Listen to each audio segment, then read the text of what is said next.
아니, 내가 분명히 일주일 전에 하라고 했잖아요. 내가 가르쳐 준 거 아직도 못했어요?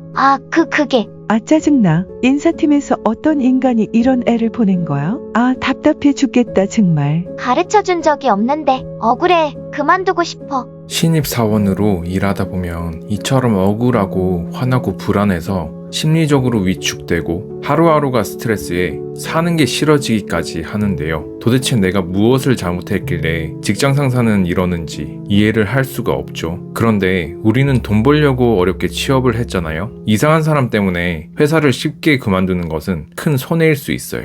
회사가 힘들더라도 우리는 어떻게든 버텨내야 하는데요. 그 방법은 무엇이 있을까요? 이 영상에서는 신입사원이 생존하기 위한 필수 마음가짐 3가지를 알아볼 거예요.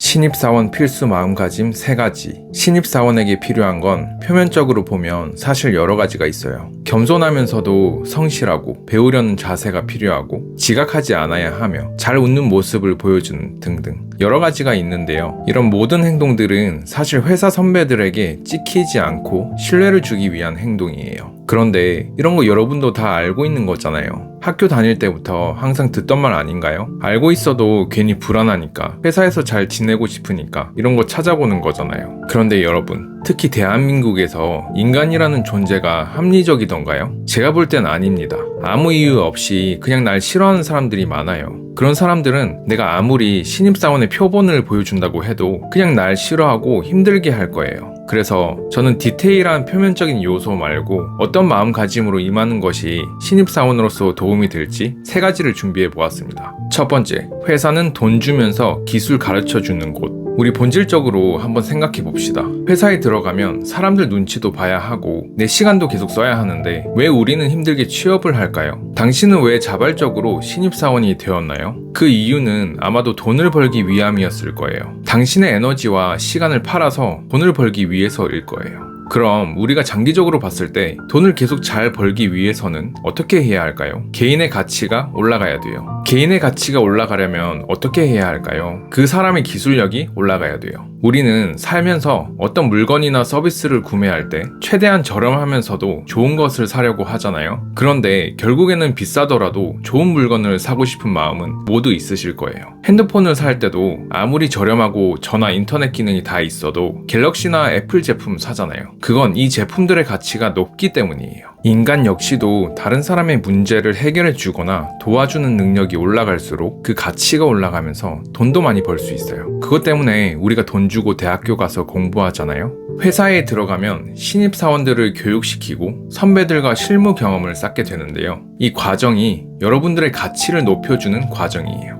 회사에 들어가면 안 하던 것을 해야 하고 주변 사람들 눈치를 봐야 하는데도 열심히 배우고 일해야 하는 이유는 우리 가치를 높이기 위함이에요. 이 회사에서 평생 근무를 하지 않더라도 회사에서 배운 기술을 토대로 다른 회사에 이직할 수도 있고 내 개인 사업을 할 수도 있어요. 여러분, 회사에서의 경험은 여러분의 가치를 올려주고 기술을 배우기 위한 과정이에요. 우리가 새로운 기술을 배우려면 원래는 돈을 투자해서 배워야 하는데 회사에서는 돈을 주면서 가르쳐주니 얼마나 좋아요? 힘들더라도 나를 위해서 열심히 기술을 배워보세요.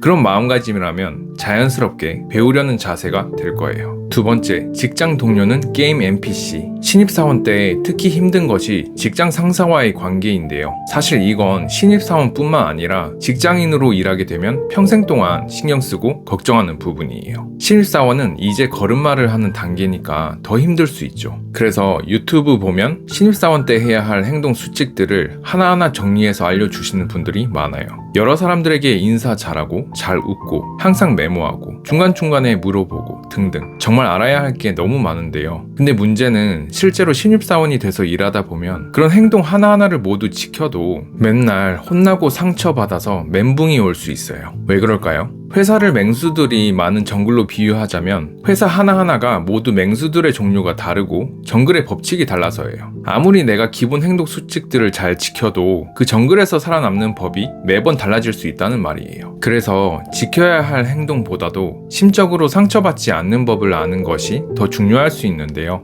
우리는 어떤 마음가짐으로 무서운 직장 상사들을 상대해야 상처를 덜 받을 수 있을까요? 제가 추천드리는 방법은 회사를 게임으로 생각해 보라는 거예요. 직장 상사들을 맹수로 비유하자면 그들은 아무리 우리가 잘해도 그냥 으르렁거리고 화를 낼 거예요. 나를 제3자인 게임 플레이어라고 인식하고 직장 상사들을 게임 NPC라고 가정을 해보세요. 자꾸 사수가 화내고 신경질 내면 내가 이렇게 하니까 으르렁거리네? 난이도가 좀 높네. 다른 방법을 찾아보자. 이렇게 가볍게 생각하는 거죠. 게임이라고 인식하면서 회사에서 버티다 보면 직장 상사의 신경질이나 차가운 반응에 의미를 두지 않으면서 상처를 덜 받는 것에 도움이 될 수 있어요.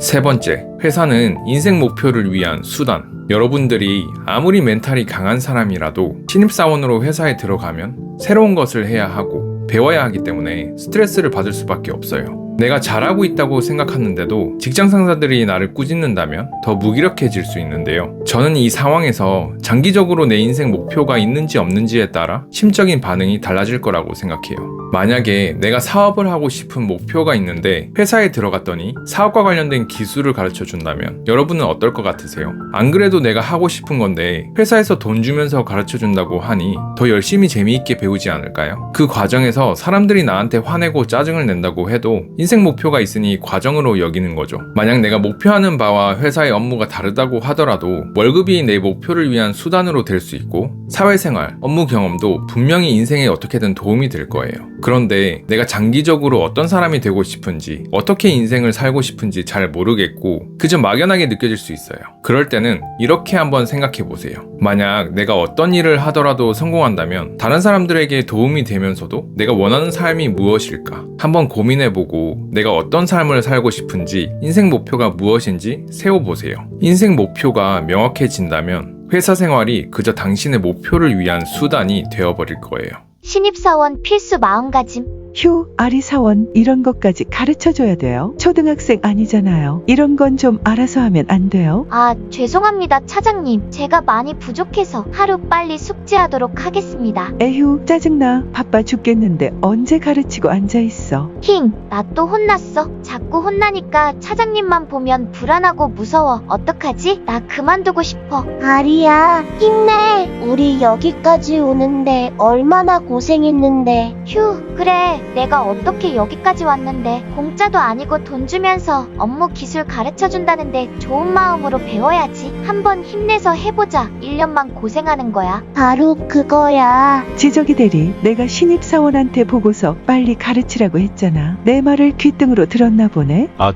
죄송합니다. 내가 신입사원 가르친다고 시간 써야겠어? 똑바로 가르쳐라. 아리사원, 도대체 일주일 동안 뭐 했어요? 점심시간 때 보면 맨날 핸드폰 하던데 업무부터 숙지해야 하는 거 아니에요? 하기 싫으면 빨리 말해요. 다 가르치고 나서 그만둔다고 하지 말고. 죄송합니다. 제가 열심히 다시 숙지하겠습니다. 열심히 하는 게 중요한 게 아니야. 잘하는 게 중요한 거지. 지적이 대리, 짜증낼 거면 제대로 가르쳐주고 짜증내던가, 안 가르쳐주고 나한테 트집이야 짜증나게. 아리야, 너무 진지하게 받아들이지 마. 너만 힘들어. 그런데 귀찮이 넌 안 힘들어. 멘탈이 강한 것 같아. 난 그냥 회사를 게임이라고 상상하고 있어. 직장 상사는 게임 NPC인 거지. 나한테 화를 내도 그냥 그러려니 하고 있어. 그래, 나도 가볍게 듣고 흘려보내야겠다. 진지하게 하나하나 신경 쓰면 내 멘탈이 무너질 것 같아. 귀찬이 사원, 어제 야근을 했는데도 표정이 좋네요. 아주 씩씩해서 보기 좋습니다. 감사합니다. 아리사원도 귀찮이 사원 좀 보고 배워요. 맨날 표정이 굳어있어서 일하기 싫은 것처럼 보여서요. 죄송합니다, 차장님. 그런 것 전혀 아니에요. 열심히 하겠습니다. 아니긴 맨날 일할 때 한숨 쉬면서. 열받네, 지적이 대리. 내가 언제 그렇게 한숨 쉬었다고 그래? 거기서 내 편 좀 들어주지. 아, 짜증나. 아리야, 회사 생활에 너무 의미를 두지 마. 귀찮이 넌 좋겠다. 어떻게 힘든데 표정이 밝은 거야? 내 인생 목표는 빵집을 차리는 거거든. 그런데 회사에서 돈도 주고 나중에 도움되는 일도 가르쳐줘서 난 행복해. 그렇구나. 나도 빨리 인생 목표를 정해야겠다. 삶의 목표가 있다면 회사 생활이 좀 더 의미있게 다가올 수 있을 것 같아. 신입사원 화이팅! 마블리의 생각. 신입사원에 대한 컨텐츠를 다루면서 저 마블리의 신입 시절이 떠오르는데요. 저는 다른 컨텐츠에서도 언급한 적이 있지만 군대에서 심한 욕설과 가스라이팅이 심한 사이코 직속 상관과 일을 하게 되면서 너무나도 힘들었지만 한 귀로 듣고 한 귀로 흘려버리는 기술과 조직 생활에 대한 이해도가 올라갔다고 느꼈어요. 그래서 신입사원으로 일을 한다고 해도 그저 잘할 수 있을 거라는 막연한 자신감이 있었죠. 그런데 그건 큰 오산이었어요. 저는 신입사원 시절에 정말 바쁘고 힘든 부서에서 일을 하게 되었는데 심각한 문제가 4가지나 있었어요. 첫 번째는 일단 제가 관심이 없는 분야라서 열심히 공부하기가 싫었고, 두 번째는 신경질적이고 비인격적인 사수, 세 번째는 비합리적인 선배들이 가득하다는 것, 네 번째는 업무가 부담스럽고 너무 힘들다는 것이었어요. 지금 생각하면 정말 신입사원 입장에서 너무나 힘든 환경이었어요. 당시에 너무 힘들어서 그저 그만두고 싶었고 인생이 너무 버겁게 느껴졌어요. 하루하루 담당 부서로 향하는 길이 무섭고 공포스럽게 느껴졌고, 내가 모르는 일이 생기면 어떡하지 하면서 매사가 불안해지더라고요. 그런데 다행히 지옥 같은 1년을 버티고 나니까 조금 할만해지더니 적응이 되더라고요. 그리고 제가 그 부서에서 뛰어나거나 유능한 사람이 아니더라도 시간이 지나니까 자연스럽게 업무를 알게 되고 사람들과의 관계도 나아졌습니다. 지금은 제가 관심 있고 좋아하는 정신과 부서로 옮기게 되면서 더 만족스럽게 일을 하고 있어요. 여러분, 만약 지금 신입사원으로 일을 하면서 바쁜 업무와 사람들 때문에 너무 지옥 같다면 저는 일단 1년은 버티면서 하루빨리 인생 목표를 정해보라고 조언드리고 싶어요.